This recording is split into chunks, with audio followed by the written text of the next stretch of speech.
ပတ်ဆယ်ရီဆိုတဲ့မိန်းကလေးဟာသူမချစ်တဲ့သူကိုဖွင့်ပြောဖို့ဘယ်တော့မှမရှက်တတ်တဲ့ထက်မြက်သူလေးပါဒါပေမဲ့သူမရဲ့အချစ်ရေးကတော့အမြဲတမ်းကံခေခဲ့ပါတယ်ငယ်စဉ်ကပထမဆုံးအချစ်ဟာတရက်ပဲခံခဲ့တယ်လို့အရွယ်ရောက်လာတဲ့အခါမှာလဲသူမရဲ့စပင်တွေဟာအမွှာညီမလေးဟေးရီလိုဖြောင့်စင်းမနေပဲစပင်တွေဟာအဖေစီကအမွေရထားတယ်လို့ကောက်ကောက်ကွေးကွေးတွေဖြစ်လာခဲ့ပါတယ်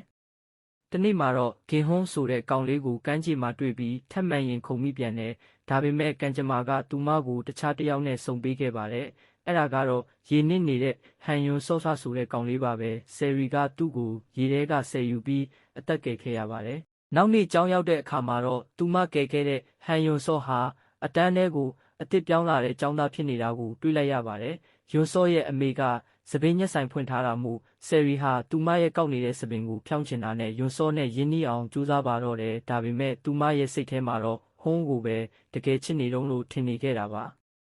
ယွန်ဆော့ဟာအေးဆက်ဆက်နေတတ်ပေမဲ့စာကေးအတွက်စာမေးပွဲအမှတ်တွေကောင်းအောင်ကြိုးစားပေးခဲ့တယ်လို့သူမဟွန်းကိုဖွင့်ပြောဖို့အတွက်လဲဘေးကနေကူညီပေးခဲ့ပါတယ်ဆယ်ရီတယောက်စပင်းတွေဖြောင်းစင်းလှပသွားတဲ့နေ့မှာဟွန်းကိုဖွင့်ပြောဖို့သွားခဲ့ပေမဲ့တကယ်တမ်းစကားပြောရမယ့်အချိန်မှာတော့သူမရဲ့စိတ်ထဲမှာယွန်ဆော့ကိုပဲတတိယနေမိပါတော့တယ်